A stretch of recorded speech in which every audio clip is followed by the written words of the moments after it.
just having to with tomorrow, and I'm like, You know. Long conversations you had.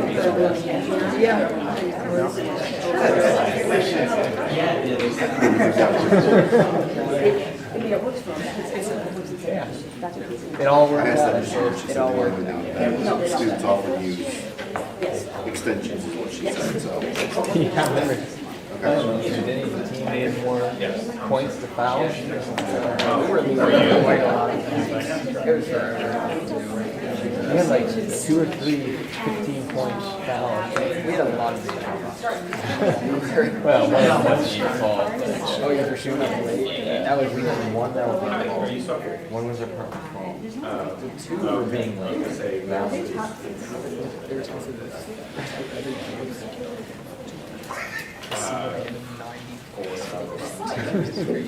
Yeah, hi. We're following you tonight.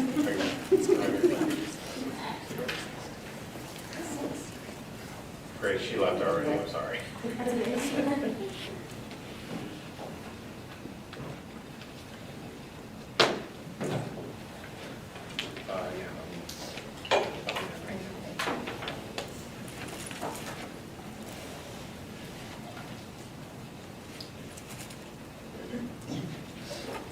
Bye, crew.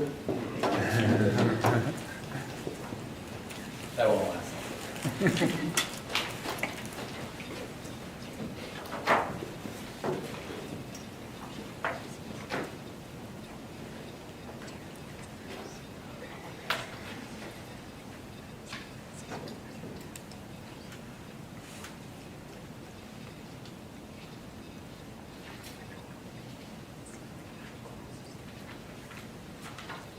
Ready, Joe? Glenn, you ready? We are, thank you. Okay, I'd like to call to order the Granville Exempted Village School District Board of Education meeting for February 10th, 2025. Would you please join me in the Pledge of Allegiance? I pledge allegiance to the flag of the United States of America and to the republic for which it stands, one nation, under God, indivisible, with liberty and justice for all. I'd like to welcome everyone to tonight's meeting. Please take the roll. Mr. Wolf? Here. Ms. Shaw? Here. Ms. Deeds? Here. Mr. Crum? Here. Mr. Miller? Here. Approval of the agenda. So moved. Second. Take the roll, please. Mr. Miller? Aye. Ms. Shaw? Ms. Deeds? Mr. Crum? Aye. Mr. Wolf? Aye. Commendations.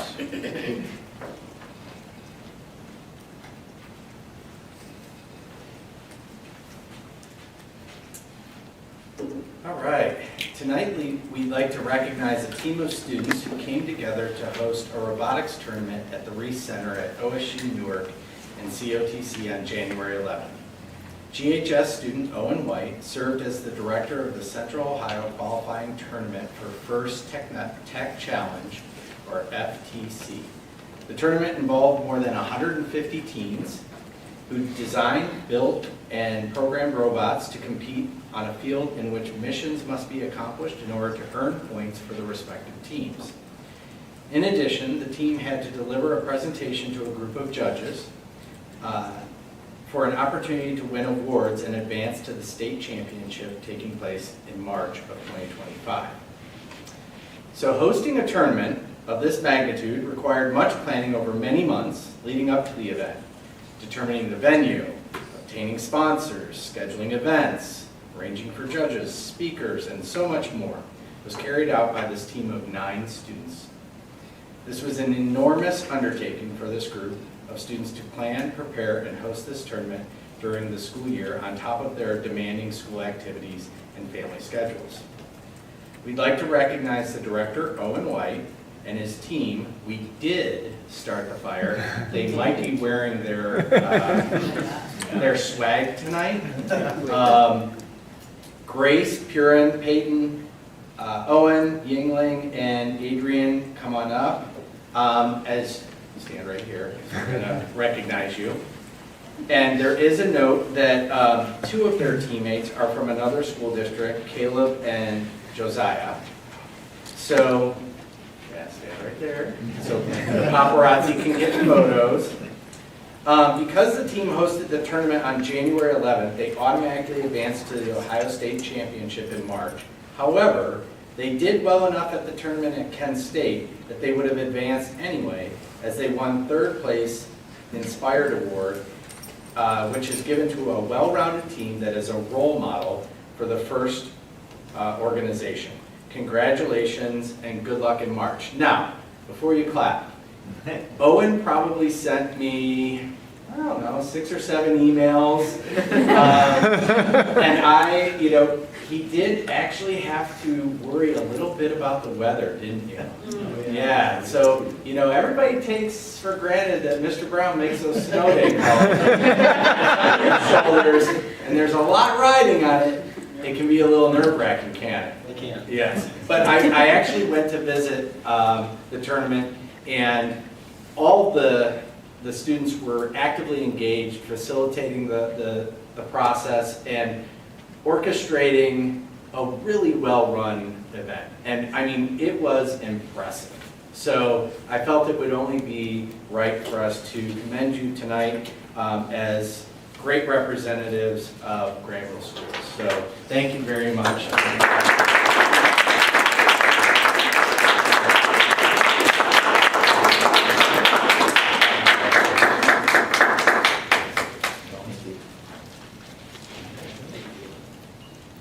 All right, well, we're gonna take a picture because you guys look so good. Up over here, you guys, for me. Got it. Does the paparazzi have? Duck, Aaron. There you go. All right, congratulations.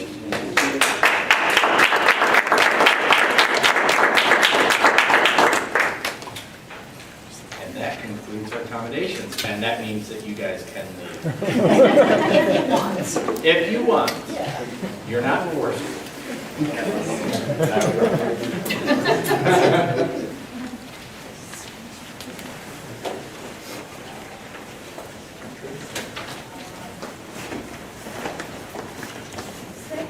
Nothing says excitement like human resources. Why would you want to chase that? This is true.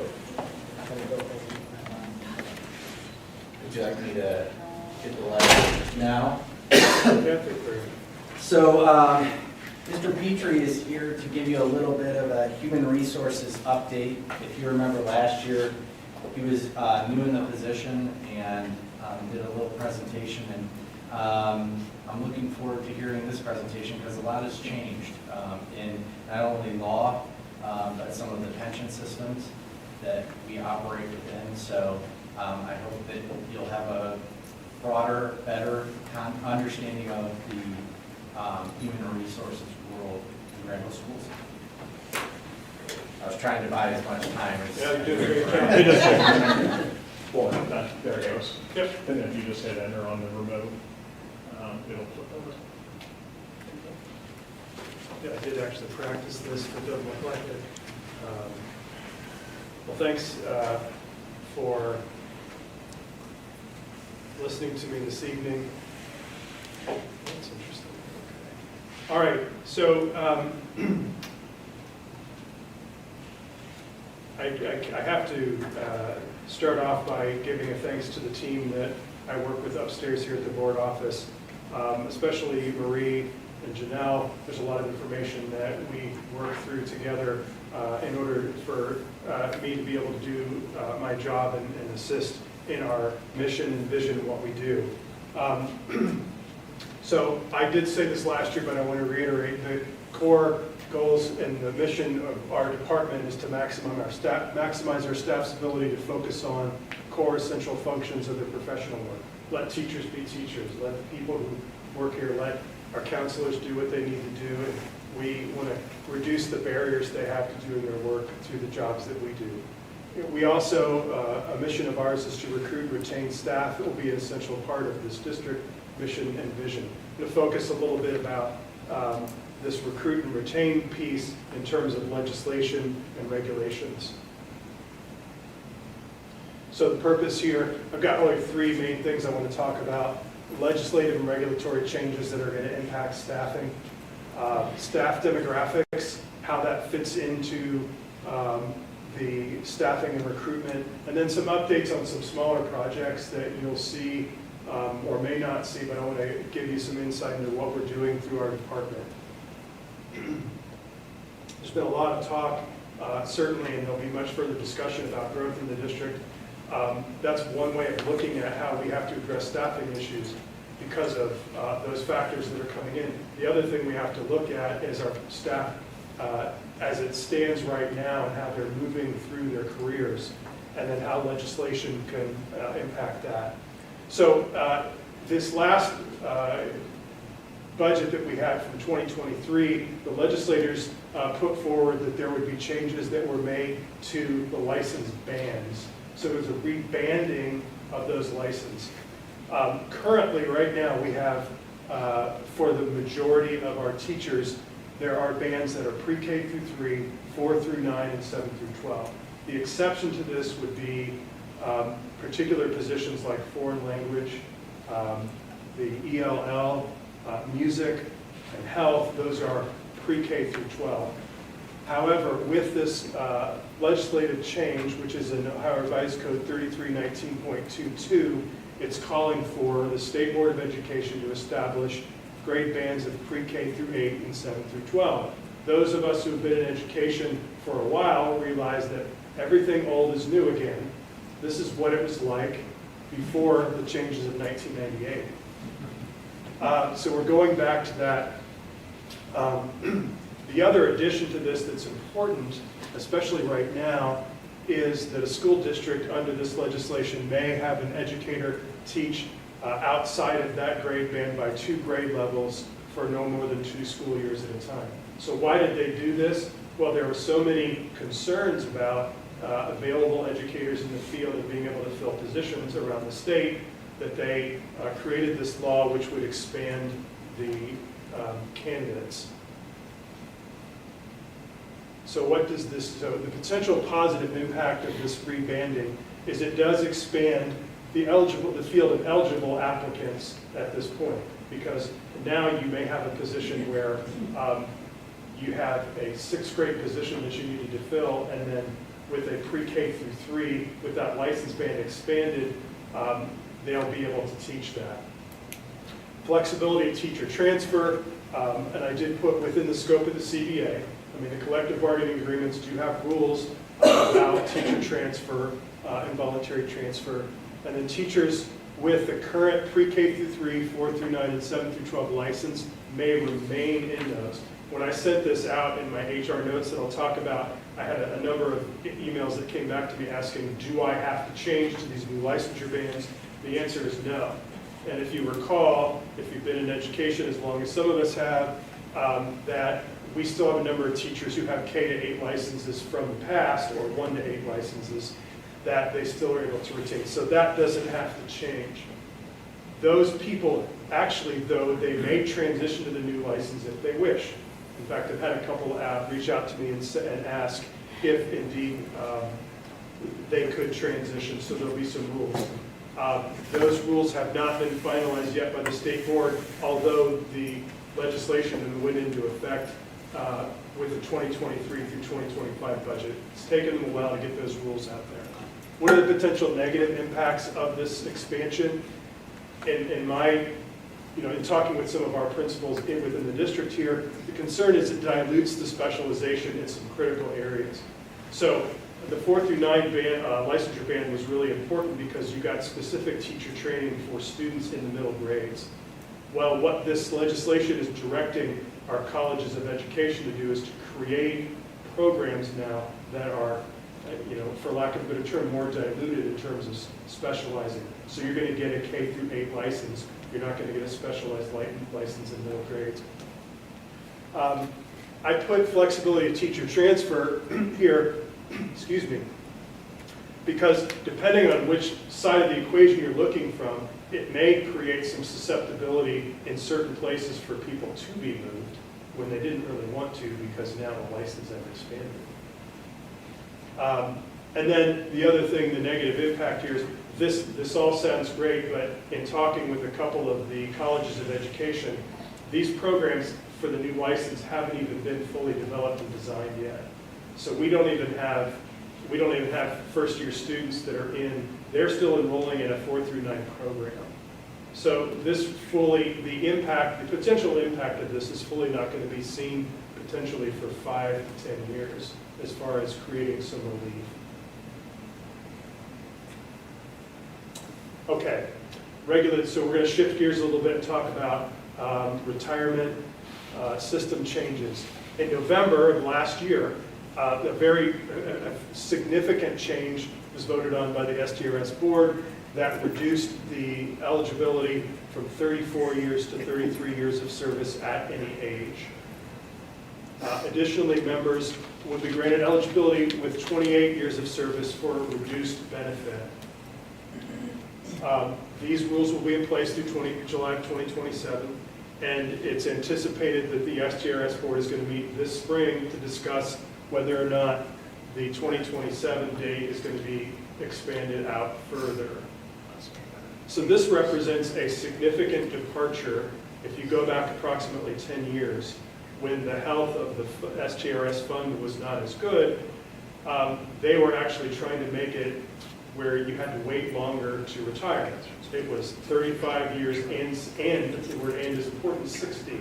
So this really does represent a departure. So what does this mean to us in terms of the impact? Before I talk about that real quick, I just wanted to give a brief snapshot. We operate under 2 major retirement systems here, SERS, for support staff and some exempt, and STRS. The SERS retirement age, there are unreduced and reduced benefit age groups there.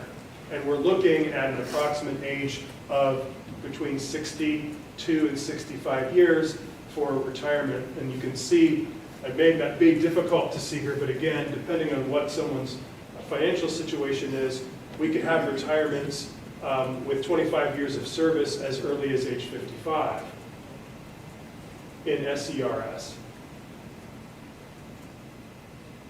The snapshot of the STRS system, if you look, this is what we just discussed. The 6/1 of 25, age 33, 33 years of service at any age, or age 65 and 5 years of service. A reduced benefit could come after 28 years, and age 60 at 5 years of service.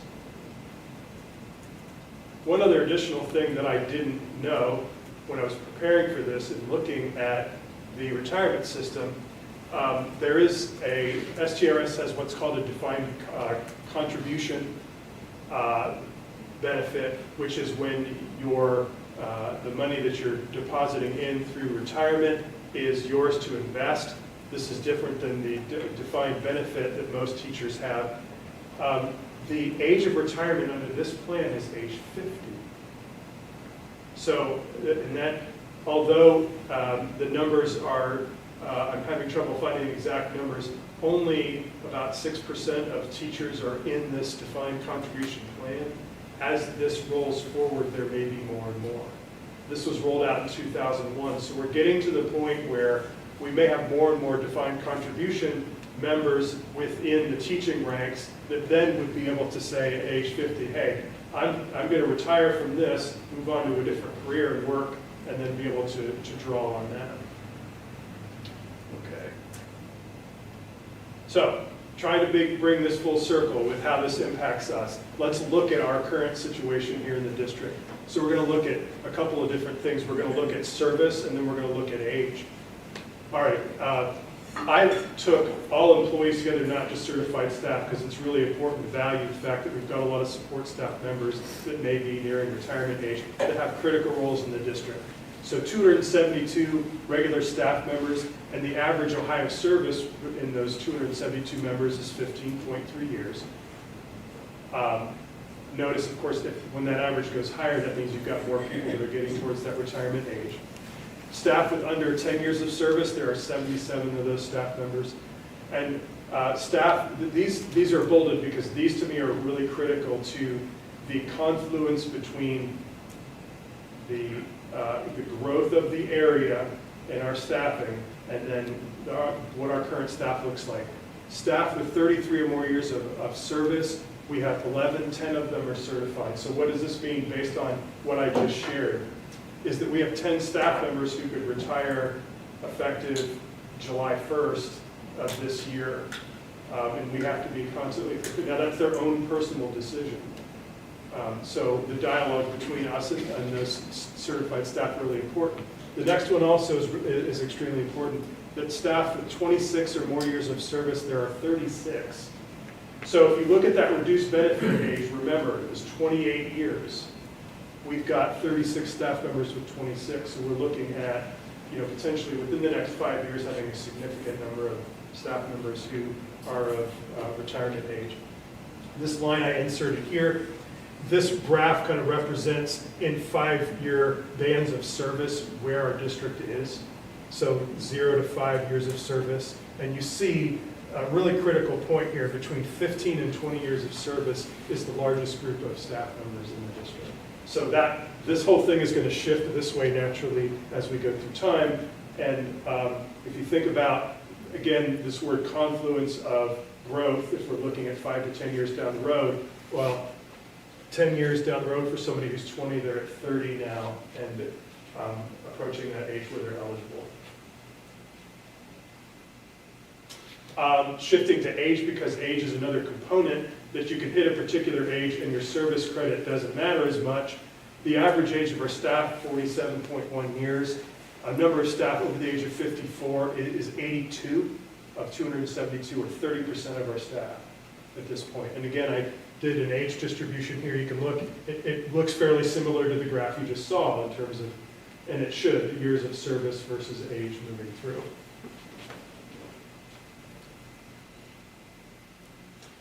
Just a real quick moment here talking about something else about the demographics of the staff and where we're at. Just wanted to give you an update on our substitute pool. I think it's improved. I know there are occasionally days that elementary and intermediate where we're short, but I think overall we're really in good shape in terms of having very hardworking, loyal substitutes who are here on a daily basis.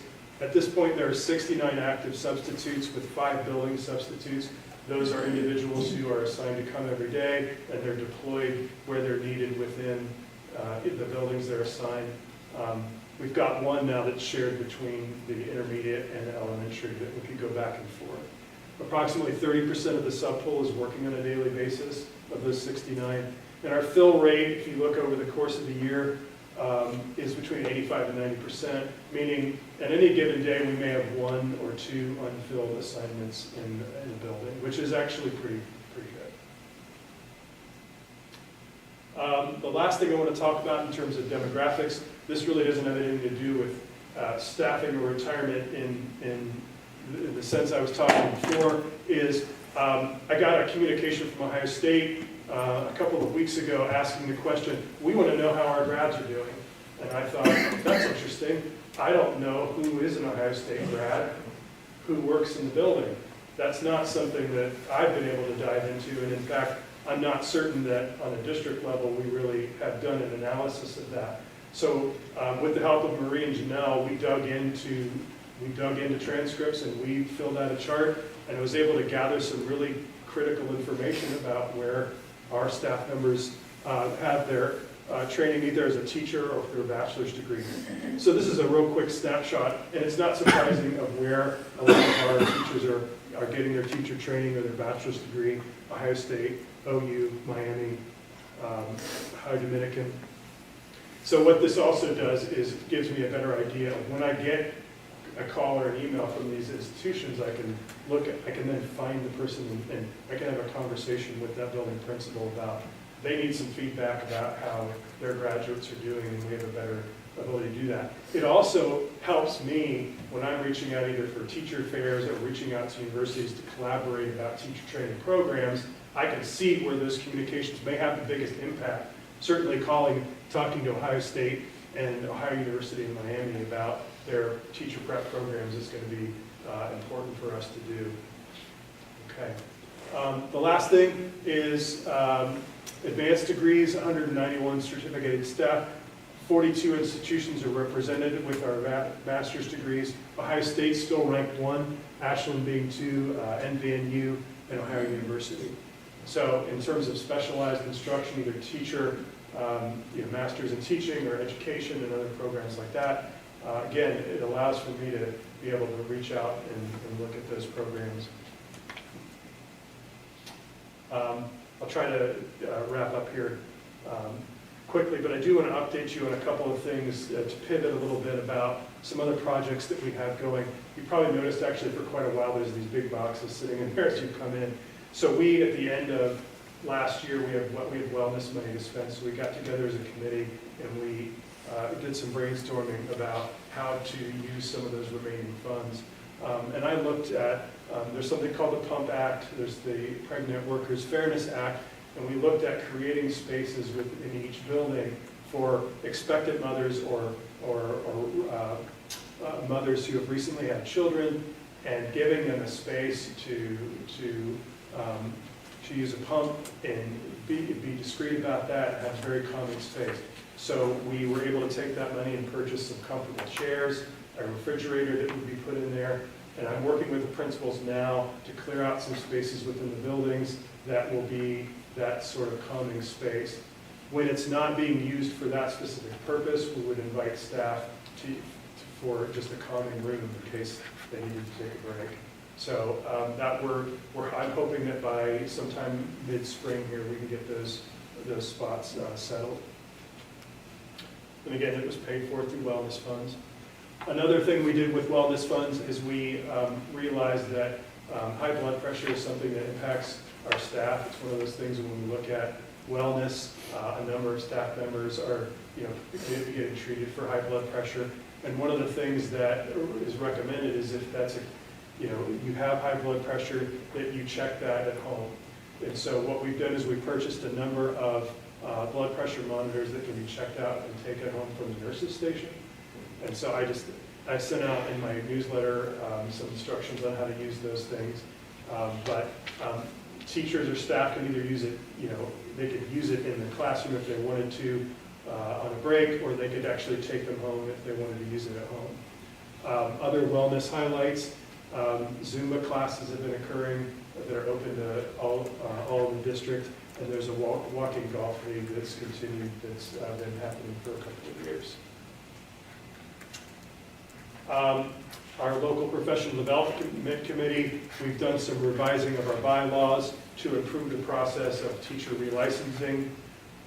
The online program that was used in the past through LACA is going away, HR kiosks. So instead of investing in an expensive program from the outside, we rolled it into a pre-existing program that we had in through our records process. And then finally, about twice a month, I've been publishing to the district notes from HR, which are some updates. Kind of like what I talked about here, some things that talk about due dates or wellness, important calendar dates moving forward. So thank you for the time.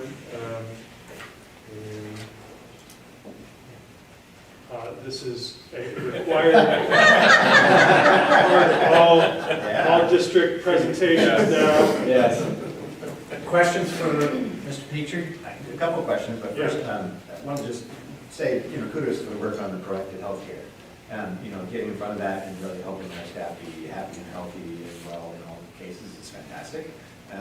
But I do want to ask a little bit more about the SDRS changes. It's interesting that it's moving toward younger retirement ages when it seems like many other retirement programs and ages are increasing, right? Is that specifically because of the financial results of SDRS, or what's the motivation for that when it seems like much of the world is going the other way? Well, I mean, I can't speak for them. I mean, what we've heard is that the health of the accounts is better. Because we heard for a number of years, and I'm not trying to make light of it, we want to minimize the amount of time that we have as a liability for these pension plans.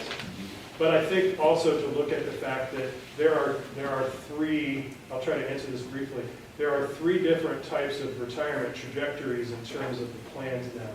There's the traditional defined benefit, which about 90% of staff members are under. There's the defined contribution, which is, you know, I'm investing everything for myself. And then there's the combined plan, which is kind of the best of each of the two of those. And so with more people that are getting into those plans, perhaps that's why that, you know, they're encouraging this. I don't. And when I entered into the workforce, it was 30 years. Yeah. And so many people that are now in those situations feel like, you know, when they went into the system, there was a finish line. And then it got extended, and they're trying to move it back to where it was when they first moved into the system. I don't necessarily agree with that philosophy, but that is a push from a large constituency of current teachers. And it may be for lack of a term, an overcorrection of how difficult it was 10 years ago, where it was 35 and 60, which meant for a lot of people it was actually 37 and a half, because you weren't going to turn 60 until most people didn't start until they were 22 or 23. So this is sort of balancing that back out.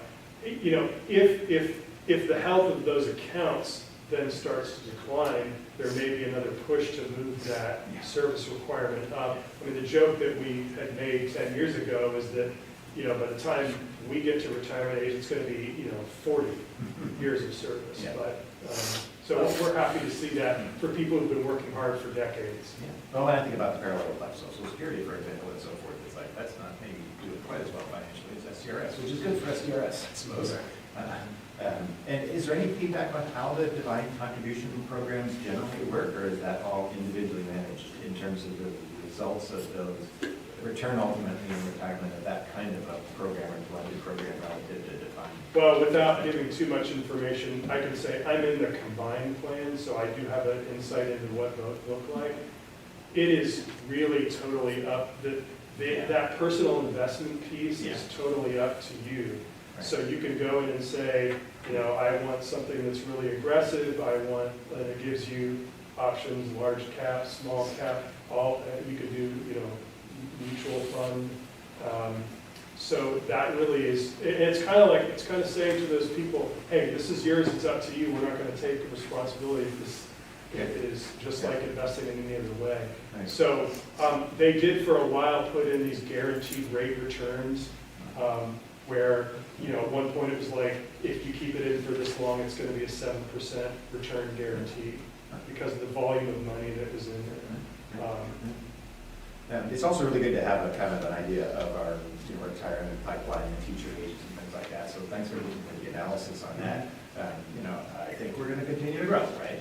We're going to keep marching up a little bit, and I don't see enormous enrollment growth for the next 5 years or so. But like depending on what happens, you know, in the 5 to 15 year, you know, horizon, we might have a whole lot of enrollment growth that will drive staffing. What's your sense about the pipeline, sort of availability that's going into the colleges and so forth? I've heard things about it in the past, and maybe it doesn't completely drive our availability, but what's your sense about the intermediate term availability of staff? It's definitely diminished. You'll see that, you know, if you go to teacher fairs, that if you have something specific you're looking for, like for example, if you're looking for a high school chemistry teacher, it's going to be extremely competitive over the next several years. And that's why it really puts an emphasis on not just recruiting by, I mean, my peer HR directors will be upset with me for saying this, but it's not just about going to teacher fairs, it's about exploring like young, great teachers that have 3 to 5 years of experience in other places that we can attract to come to a special place like this. So the strategy is really going to have to be looking at that situation as well. Yeah, and I think really all the rest of it we do in the organization with our models of learning and our kids and how well they're supported by the community and our parents and things like that, you know, makes a huge difference in recruiting. But it's just kind of interesting to think about it as a 5 to 10 year out horizon, because that's going to be important for us. So well, thank you for that analysis. And many of our peer type districts are struggling that maybe have higher volume of turnover are you know, they want to be first in line just like we do for all the best candidates. So. Yeah. Oh, we certainly have fantastic staff, great experience, and things like that, so thanks for all you do for them. Yep. Was I misreading the graphs that we had of years of experience and age ranges? It looked as though there was a very small line on the very far end. We do have someone who has 49 years of experience. That's what it looked like. Mhm. Wow. Yeah, we do. Yes, Cool. pretty impressive. Yeah. Okay, so, obviously the joke is, you've probably all seen this before, but I'll try and say it about 500 more times, that we have Tuesday, February 25th, the second community forum. I'm going to link to, or pull up here, our facility master planning tab. Right here is operational. When you go to that tab, you get an explanation of our facility master planning process. There is a bald gentleman who is clearly holding a microphone. So there is a, I'm going to skip through that. The entire first meeting, stood out too long. The entire event was recorded, it's on there, it's time-stamped. Glenn did a fantastic job. You also have the meeting presentation over here, the recording. We added some annexation documents. There were a lot of questions in the Q&A related to annexation and how can annexation occur in the manner that it has. And so we have a document there for everybody to read. There was also some suggestions for sample letters to legislators. So we have an example there that someone could pick and use if they so choose. And then the other thing that we kept the QR code that allowed questions to come in, and we answered all of the Q&A and put it out in the master planning document as well on the website. And right now, we're in the process of aggregating a lot of the questions into an FAQ.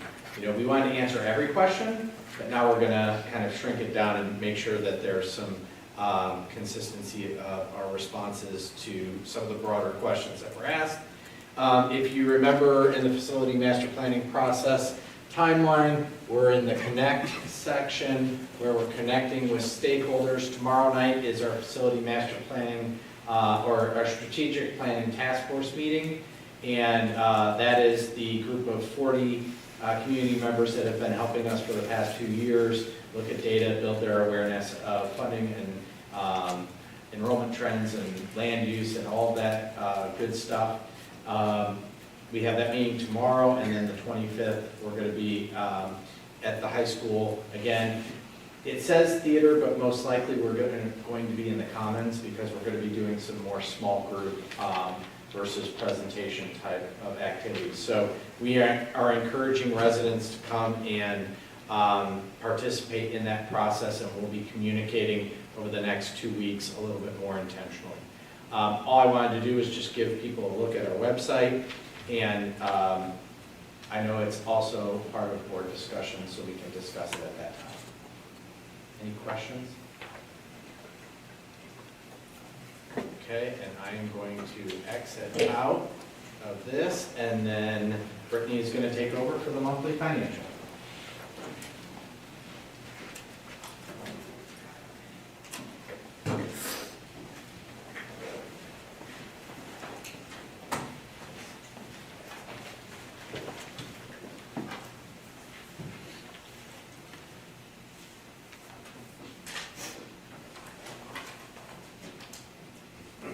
I have to say the tech in this room is super seamless right now.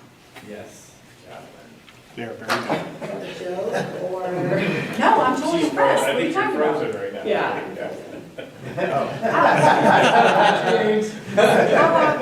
Thank you for that.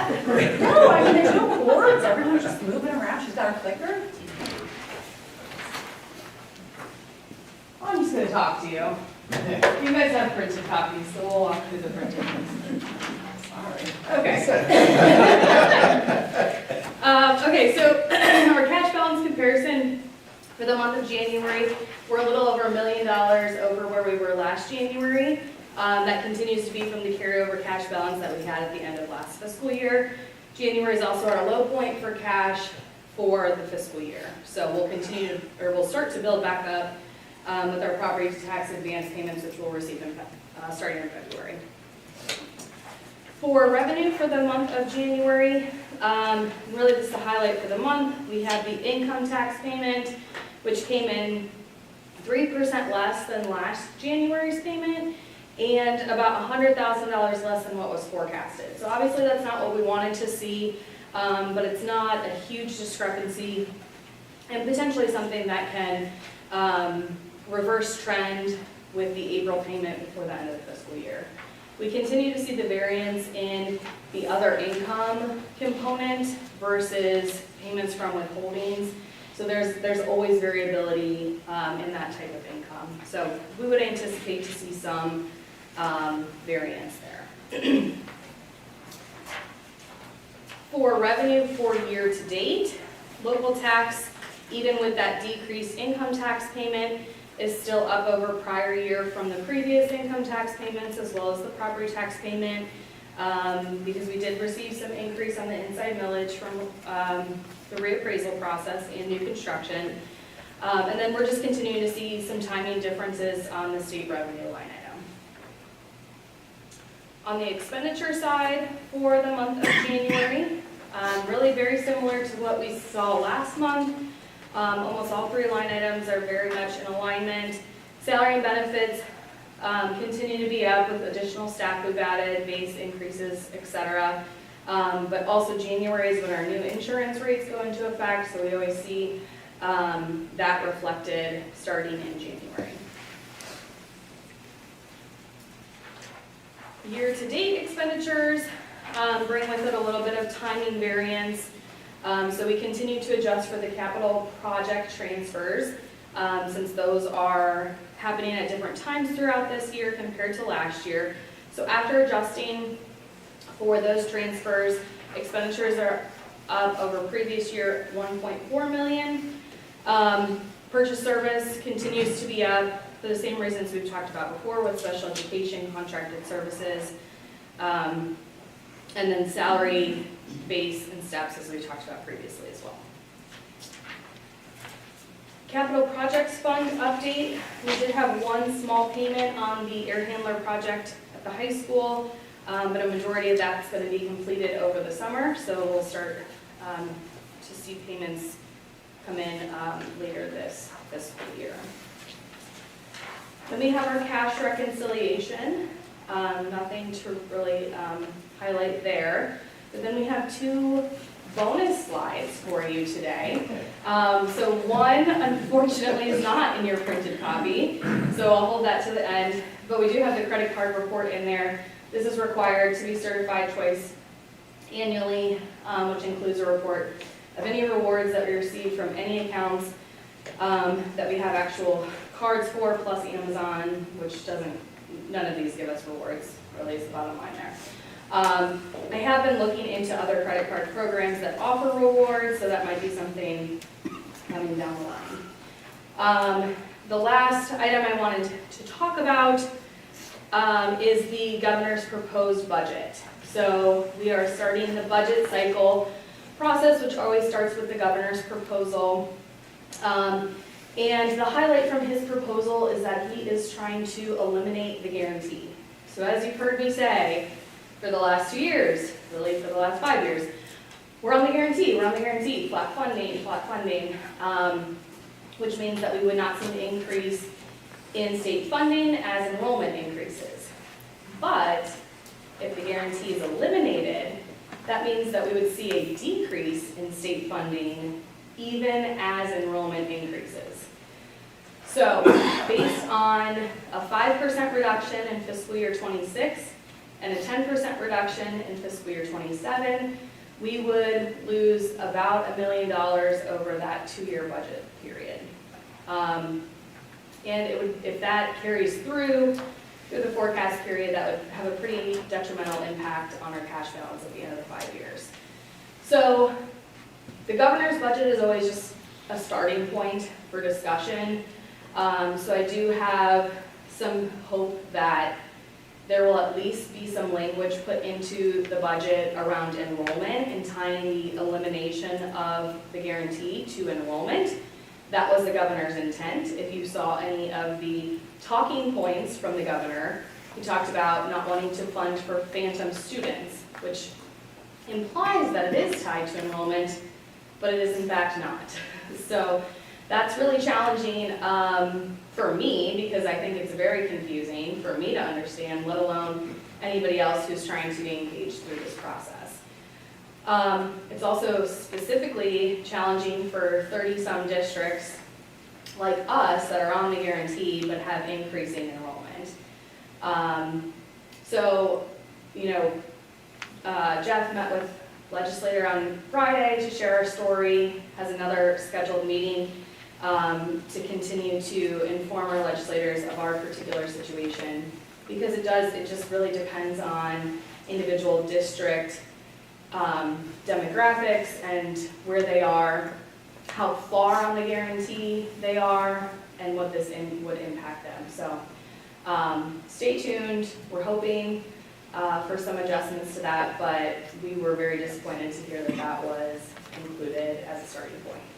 That's surprising. Again, I really read so many talking points that talk about enrollment declining and still being on the guarantee. And I thought the real intention, I'm surprised it wasn't in the language that in districts that are not losing enrollment, there's a reduction in the guarantee. So that's, maybe that's a softball that legislators should know and change. Yeah, so I do know that like also the governor's budget did not include updating the base cost components. So it's staying at fiscal year 22. And that's been implied that that is like kind of a softball, like, oh, they know they're gonna give on that and update that. So that might be the reason, like, oh, we've listened, we're gonna update it to be tied to enrollment.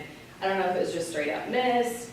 I don't know if it was just uneducated on the knowing, I mean, because 30 districts is really not that many in the scheme of the state.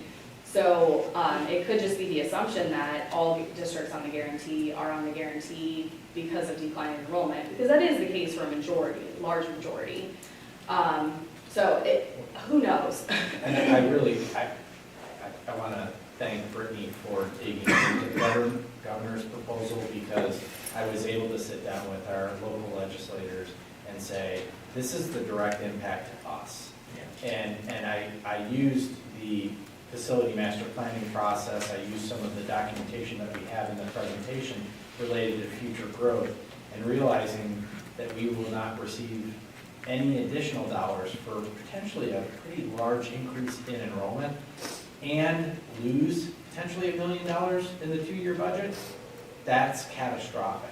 And so I think that message definitely resonated, and I think it was different than the narrative that they had heard at the State House. So contextualizing it was very important. And like Brittany said, I'll meet again this Friday. What's really, I think, nice about those meetings is it's not just Jeff Brown. It's, you know, Mayor Hartfield, it's Herb, it's Bryn Bird, the trustee, you know, some of the council members all talking about the same issues that we're facing as a community. And so I really appreciate that partnership because it does take our entire community to sustain the schools, but also sustain the rest of the infrastructure that, you know, we rely on as community members. So thank you very much. If there's 30 districts across Ohio that are in our situation, is there some way to form a coalition, or at least awareness relative to that? I mean, we have Most of those are members of the alliance. Oh, perfect, yeah. So like, we need to because Granville complaining is one thing, right? But it's easy, you're one of 600 districts, whatever, and so forth. And there'll be a lot of little complaints, but if we can find a way that the alliance can help us formulate a message, I think that would be fantastic. Yes. All right. Fantastic. Thank you. Thank you. Thank you.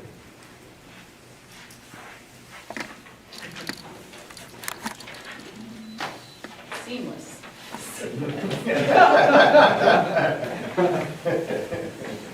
Okay, we're at the portion of our meeting for public comments. This meeting is a meeting of the Board of Education in public for the purpose of conducting the school district's business, and it's not to be considered a public community meeting. There's time for public participation during the meeting as indicated in the agenda.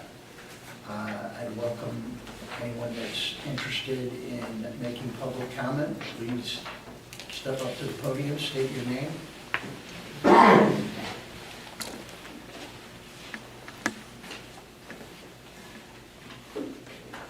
name is Dr. Aaron McAllister. I've given my address to Mr. Willen. So Granville Schools has violated my First Amendment rights and the First Amendment rights of my child this year. I do not want my children to receive LGBTQ-inspired curriculum. As a result, this year I'm homeschooling my second grade child. My child was assigned to a teacher who is a proud member of the LGBTQ community. Within the first week, it was clear that there was an LGBTQ undercurrent in the class. 2 examples of many. She announced her family structure and sexuality on the Getting to Know Me flyer that was sent home. The controversial family curriculum, which we opted out of in kindergarten, was taught within the first week of second grade without notification, which normalizes same-sex families and uses a definition of the family that I can't find in the dictionary, at least not in the first 18 definitions. The school forgot, quote unquote, that I had opted out and taught it anyway. I had multiple discussions with the principal, discussions that mirrored similar conversations that we had in kindergarten. We gave the principal flyers directly from our church, clearly outlining our religious doctrine both times.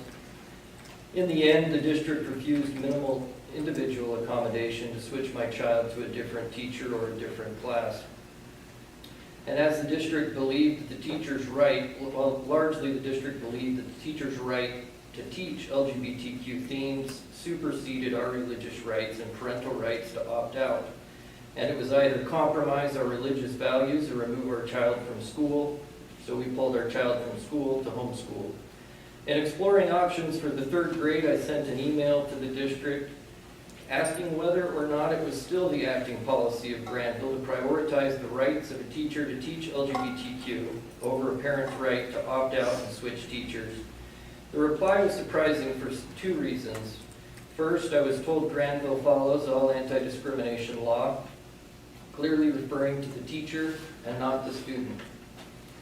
Granville prides itself on differentiated individual learning, and I would ask, how do you implement differentiated learning with the teacher at the center of the consideration rather than the student?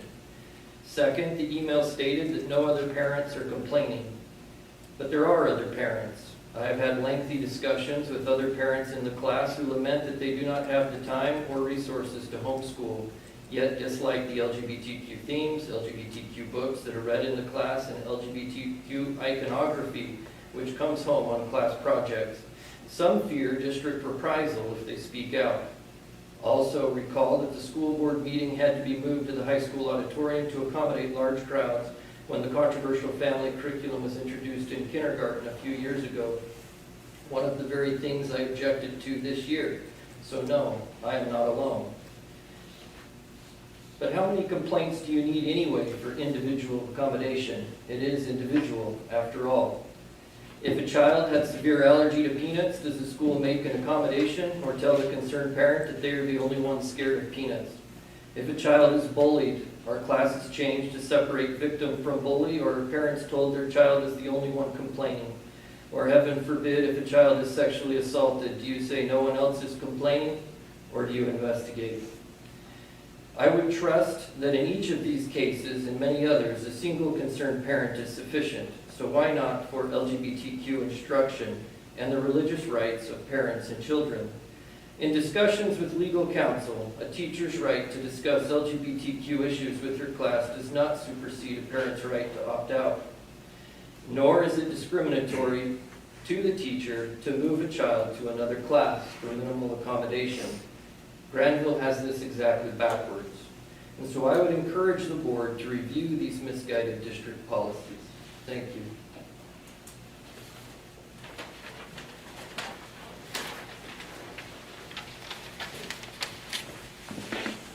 Anyone else?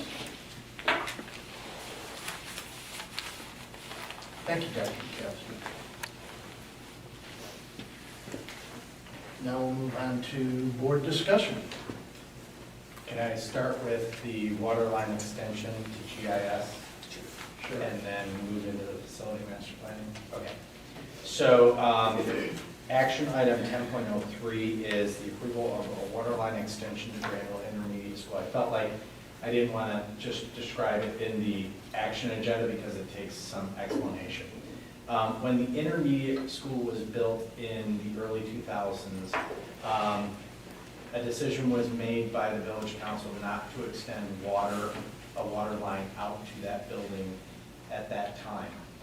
There was a sewer line, a single building use sewer line that was extended, but water was not. That forced the district at that time to create a pump station that was based off of a well that was drilled just to the north of that property. What that does is it made us a public water system. So we are required to do all of the treatment and guidance from the Ohio EPA related to being a public water system for that building. And it's been effective for the past 20 years, but as everything, it starts to erode and become a challenge when it breaks down. We do not have a redundant water system at that location. So we looked into asking the village to extend the water line out to the intermediate school. Obviously, the tone and tenor has changed in our relationship with the village. They are very willing to extend water out and believe it's in the best interest of not only the students, but the community members that live along the pathway to the intermediate school. So what you have is a contract with Kendrick, which would install a water line from the front part of the high school up to the intermediate school through an easement along Newburgh. And at the end, it would be an 8-inch line, which is consistent with what they've been replacing in the village. An 8-inch line that would be a public water system with multiple fire hydrants that would be placed throughout that run. And once we got to the intermediate school, we would have a private line that would run from that main to not only a water meter, but then to the intermediate school. At that point, we would decommission the current pump house in relationship to the water, portable water and usable water. It would still serve as our fire suppression water source. But that does not fall under the same EPA guidance as drinkable water. So the total cost is $812,000. $142,000 would be assumed by the village, because although we are building it and we're spending a lot of money doing that, we're basically turning it over to them to operate. So they're going to be paying for a portion of their run and the fire hydrants being added to that public water area. So $143,000 would be their cost. Our cost would be around $670,000. This should have been done 10 years ago. This is really, I think, correcting a long-standing issue, and having a redundant water system out there is important. And it is something that Granville Water does very well, and they are experts in that area, and I think it's the right move for the school district to move in that direction. As far as a return on investment, we would have to spend about $120,000 currently to upgrade the current pump house, and we spend, we touch the pump house every single day with our employees, and we have to use, obviously, the chemicals to treat. So we have additional contracts that we have with a vendor related to the functioning of that pump house. Those costs would go away, so it's not necessarily the shortest return on investment, but it is the right decision for the sustainability and long-term future of that area. So, do you have any questions about my long-winded explanation? We have to keep the pump house in our system for our fire suppression, though? It would, It's actually better to have some separation of them, and the, not having them combined requires a smaller line on the private side, so it's a little bit cheaper long-term. And the non-treated side of the equation is not the issue, it's the treated side of the issue, of the pump house. And would the village be serving their residents potentially now or in the future from this line along Newburgh Street? That would be their decision, but they would have the ability to have tap fees and people along that run join in if they were wanting to extend water to those individuals. But I think it would be an individual basis. The capacity is there for it with the line that would be installed? Yes. Yeah, so you think they should be able to generate some income from that and so forth, and tap fees, et cetera. Correct. Is there anything else we can do at the same time? It seems like if you're going in, you're making a mess and you're digging a trench or whatever, can you put a bike path in, enlarge the sewer, put a fiber in? Like, I don't know what else you would even do, but like, it seems like when you do an infrastructure project, and you have to come back 2 years later and do another infrastructure project in the same place, it's like, So if you remember, we approved a portion of a corridor study for that same run. Yeah. To look at the bike path viability. That is still taking place. This process needs to occur sooner rather than later because we have a 2-month process to go through with the EPA. So they have to approve that extension and that water process for the village. So we expect that the corridor study will come back in that two-month window, and we'll have an idea if there's something else that we could potentially apply for. Is there a timing deadline though, of like we have to invest something else at some time, or that will be due before that, or is it? Yeah, that's for the Yeah. 120,000. Okay, yeah, what's the timing of that? That's That would probably be included in next year's capital budget if we don't do this, so. great. Yeah. In this time frame. that you're Correct. in. Basically, EPA. this summer, we would have to do the 120. And it's the EPA's deadline.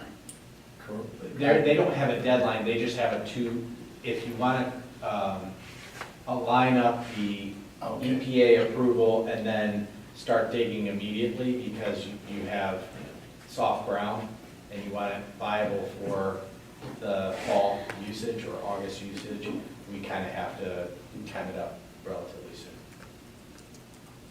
And did you say Kendrick would be doing the work? Yes, Okay. and they're out of Brazeysburg. And do they quote for us or for the village? Is it a village project or is They- it our project? it's our project. Capital project, but we can still get the eminent domain or whatever the space we have, easement space and stuff like that. That's correct. But they're gonna use it. That's correct. Any other Any other- questions? Okay. You saw that I mentioned the facility master planning process. There's a community event on February 25th at the high school commons/theater.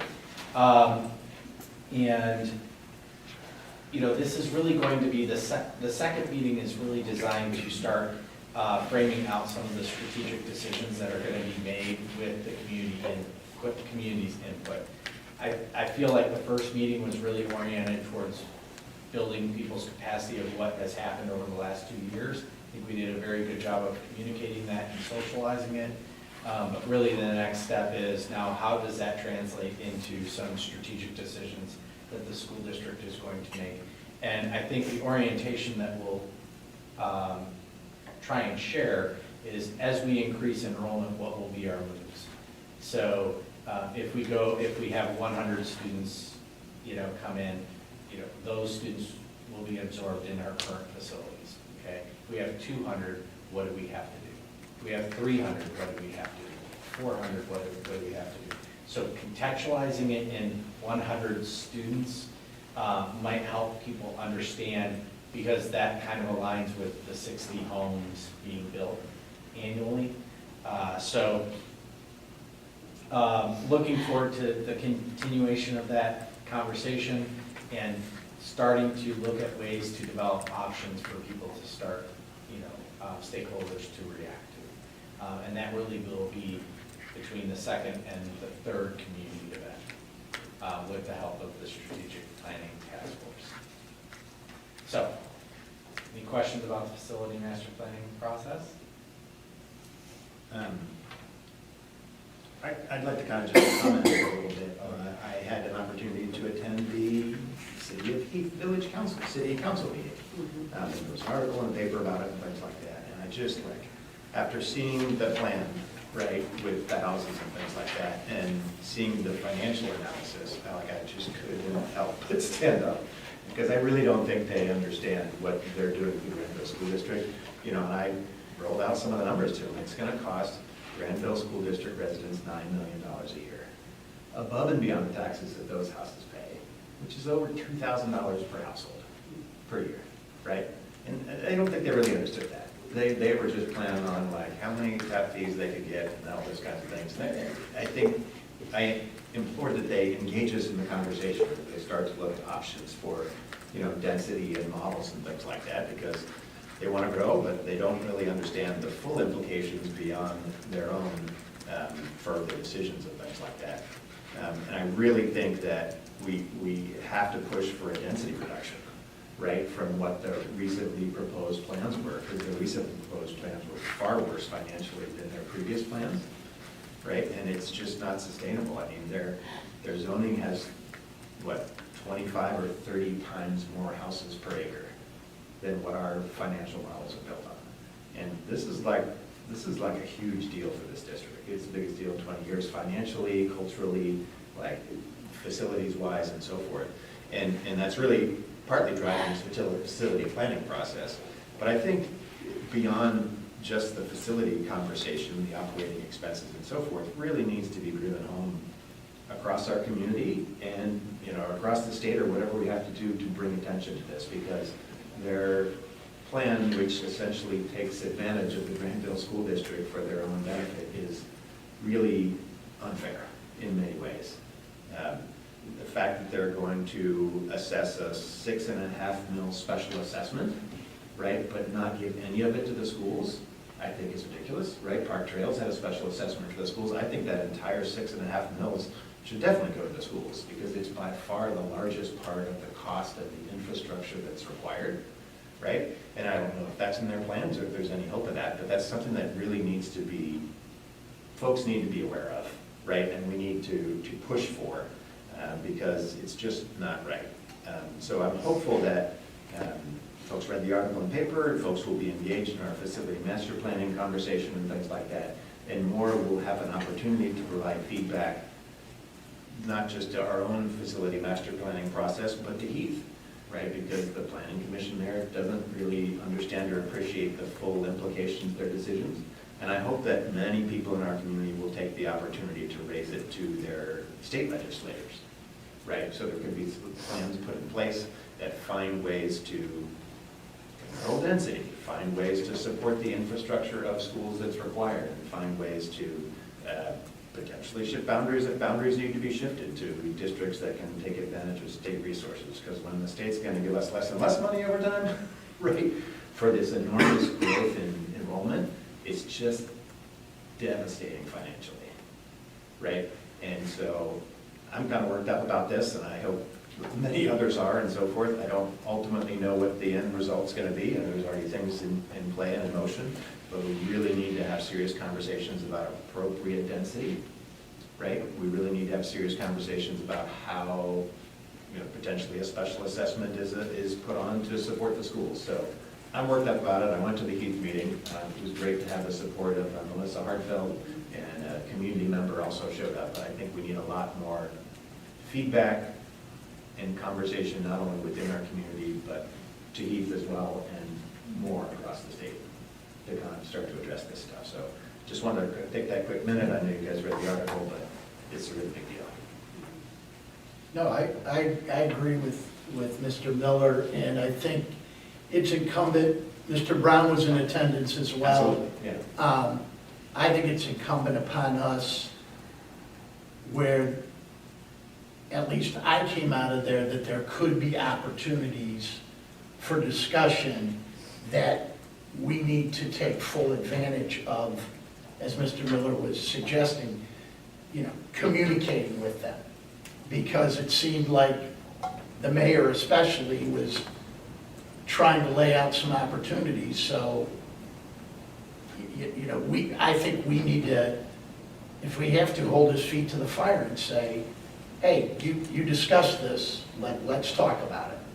So I think there's some opportunities there, and we need to take advantage of them. And I also think it didn't hurt. I thought Mr. Miller's presentation was great because it talked about numbers and facts and laid it out. And I think it was educational for a lot of them. What time will tell if that helps with their perspective. But we need to engage with them as we have been doing. Right. 9 months ago, I went and talked with them at their city council meeting. I didn't have the details. Right. We didn't have the numbers. So I think sharing those numbers was absolutely critical.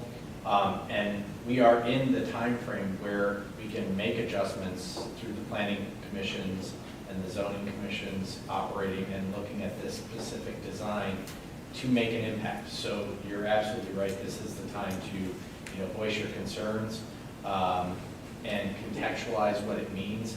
I think the staggering piece of information that I think is important to understand is that with all these students potentially coming in, we get no additional revenue, and then we potentially lose revenue in the state formula. So that on top of the cost of the annual cost of operating a building, it is contextualizing that for that council is absolutely critical because they do have the ability to make changes to the map and to the community authority as described.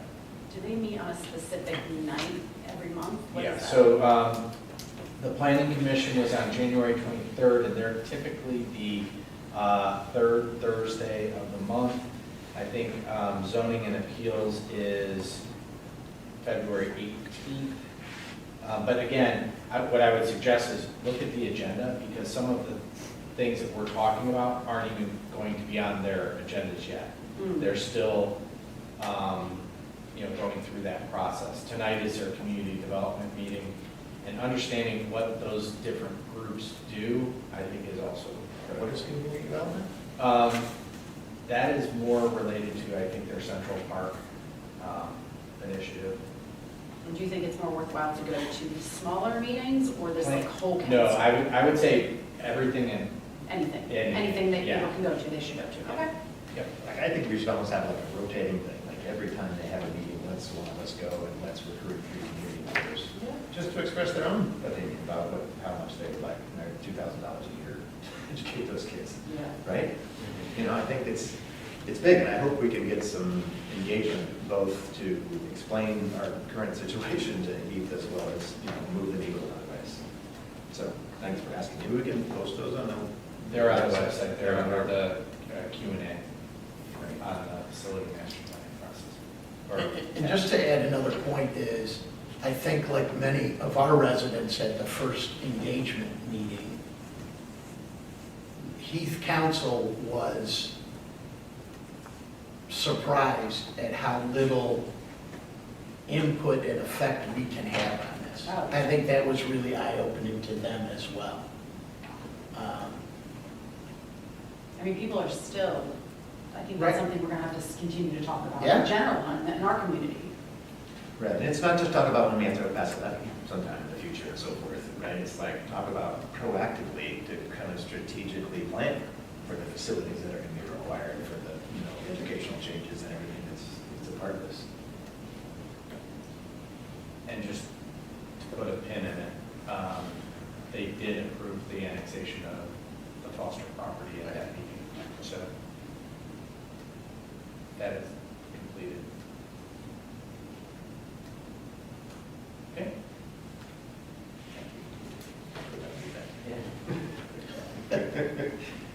Action item or action agenda? Yes. Okay. Go ahead. 10.01, we have the approval of the OHSAA membership resolution for 2025-2026. So moved. Second. Can I ask a question? Mr. Yeah. Is OHSAA still doing a fee per sport, or do you know? I know they, Yes, Okay. I believe so.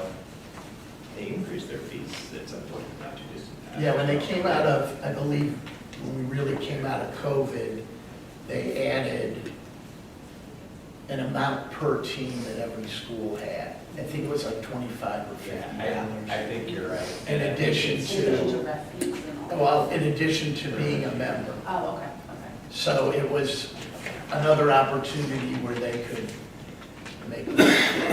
What's the total fee? We're looking it up as we, Oh.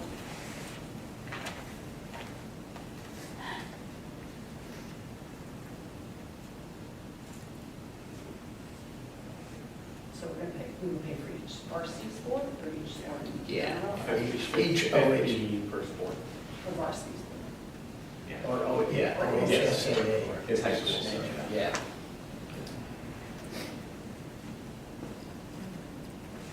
Great organization, I know they need to discuss some things, so they're profitable, whatever, and so forth, and hope that their position is always sensitive.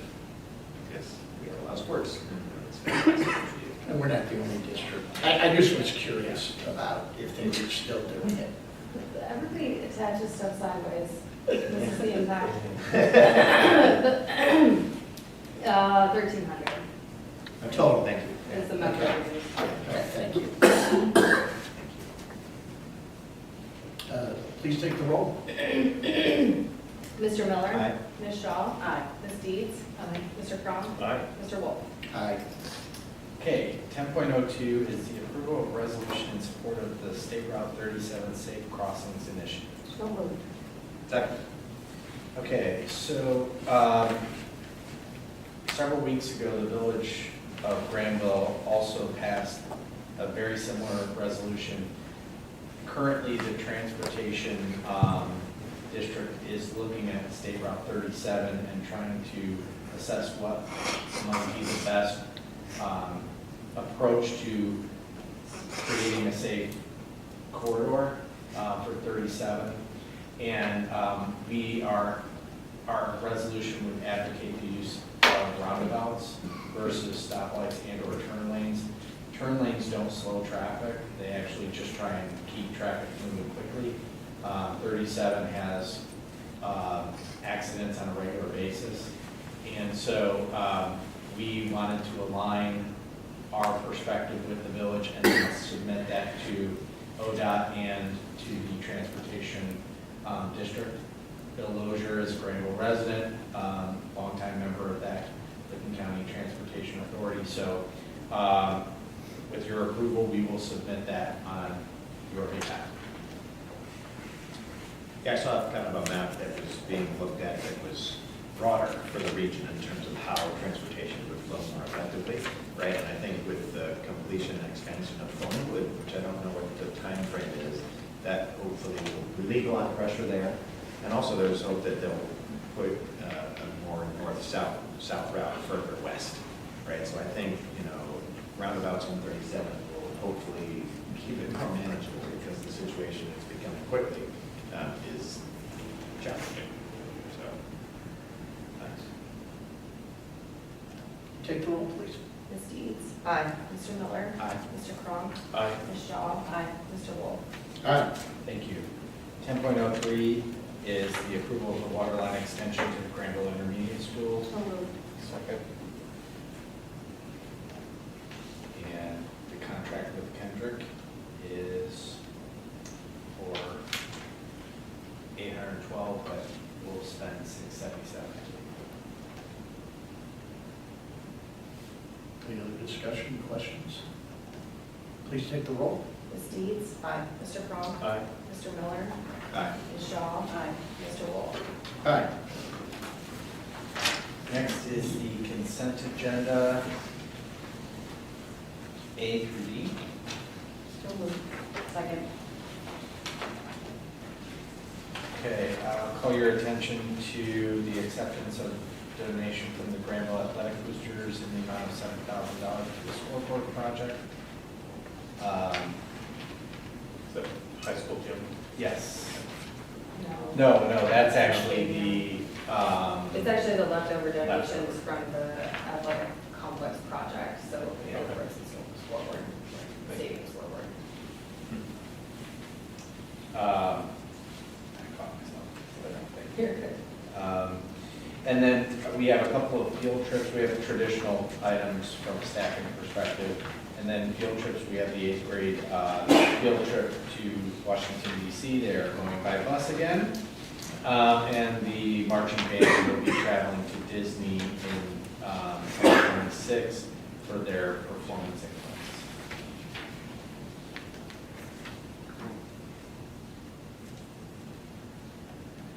Please take the roll.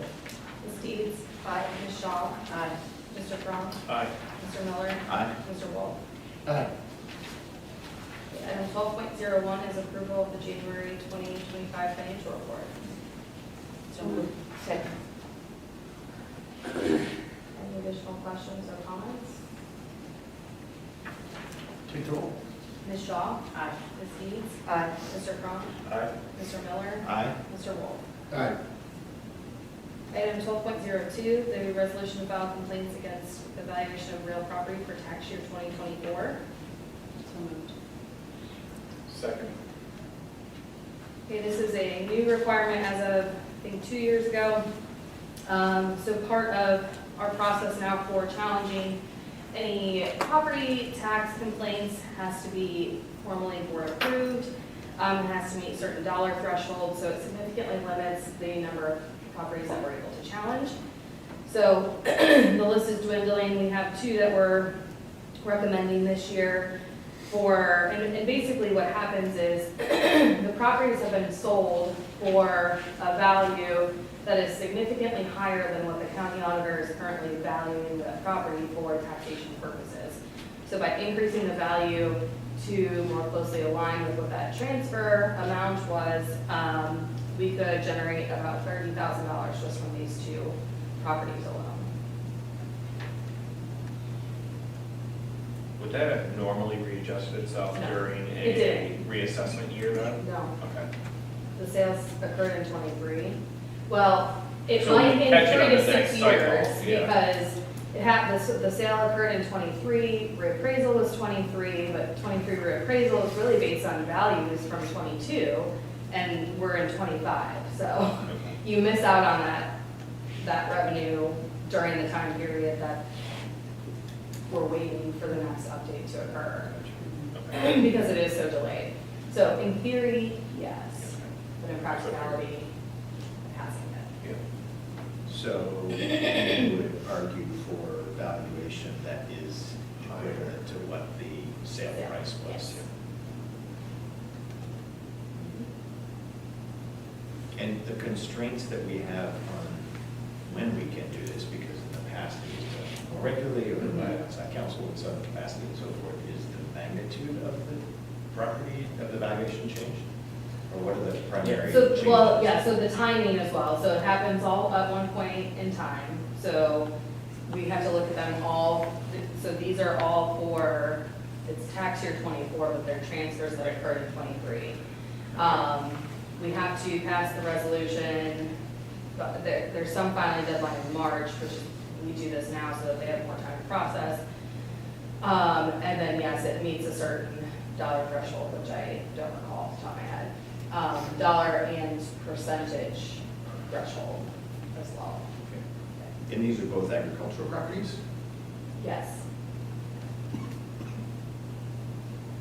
And did I understand you correctly, that these are the only 2 parcels that were, Yeah, met the criteria of evaluation being significantly different than what the county auditor has it valued. And without a change in valuation, we would collect less property taxes, or property tax would be shifted to other residents? We collect less.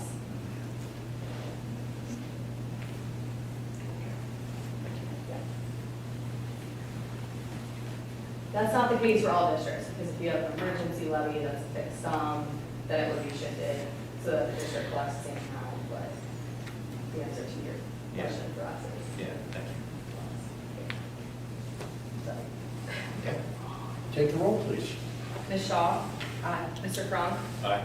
Ms. Deeds? Aye. Mr. Miller? Aye. Mr. Wolf? Aye. Item 12.03, the resolution accepting amounts and rates. Second. This is also an annual process, which is really just a formality because these are the tax rates for tax year 24, which tax bills have already been sent out. So, you know, they are really just still are required to pass this and return it to the auditor. If we actually wanted to make a change, I've mentioned this before because we've talked about it. If we did want to set a property tax effective rate to 0 and forego collection of a levy in a particular year, that process would have to happen in early fall. This is just the formality of approving after the fact. Take the roll, please. Ms. Deeds? Aye. Ms. Shaw? Aye. Mr. Cronk? Aye. Mr. Miller? Aye. Mr. Wolf? Aye. Item 12.04, approval of the then and now resolution. So moved. Second. This is requesting $9,000 to high-tech pressure washing. This is for painting services that occurred over winter break. Take the roll, please. Mr. Cronk? Aye. Ms. Deeds? Aye. Mr. Miller? Aye. Ms. Shaw? Aye. Mr. Wolf? Aye. Item 12.05, approval of the permanent appropriation resolution. So moved. Second. This is actually our first update this year, so that's exciting. That we've made it that long. But this is needed when we need to increase the budget for a particular fund, which tends to happen when the revenue that we're anticipating to receive changes. So we had 2 grant allocations increase by very small amounts, but requires us to revise the appropriations with those 2 grants. I love you, Ritter. Take the roll, please. Ms. Deeds? Aye. Mr. Cronk? Aye. Mr. Miller? Aye. Ms. Shaw? Aye. Mr. Wolf? Aye. Item 12.06, approval of the municipal advisor agreement with Bradley Payne. Second. So we've talked about the timing of the bonds for the intermediate school and the library and when those will be fully paid in 28 and then 31. But they are actually callable at the end of this calendar year, which means that we can go through a refunding process starting September 1st to capture some savings based on or getting a reduced interest rate. So essentially you go through a refinancing process and have different parties involved. The role specifically of the municipal advisor is a fiduciary responsibility to the district to have our best interests in mind through this whole process. They're the ones that will walk us through the best option for the type of refunding and structure that we should have. If we go with a public market option, they will help us select an underwriter. They would prepare us for a ratings presentation, etc. So they're the first step in this process, which will really get started closer to about 3 months out from the refunding date. So wanted to get this approved so that they could get started on looking at the market, because as you know, the market is a little unpredictable right now. So trying to stay on top of what's happening and look at what might be best for us coming down the road. So wanted to get this approved to get them started on that project. They can also help us too with future financing options as well. We've talked some about how a new potential bond issue down the road could be a no increase in tax by keeping it under the rate of our current bonds. So that's something that we'll share with them, make sure that we keep that in mind through this process as well.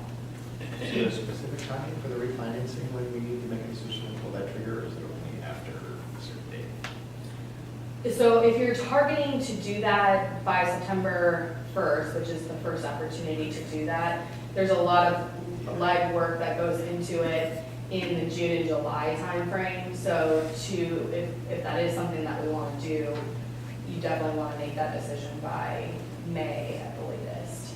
Do you know roughly what the outstanding balance is on those? Yeah, it's about 10 million. So the savings generated through going through the process would be about 400,000.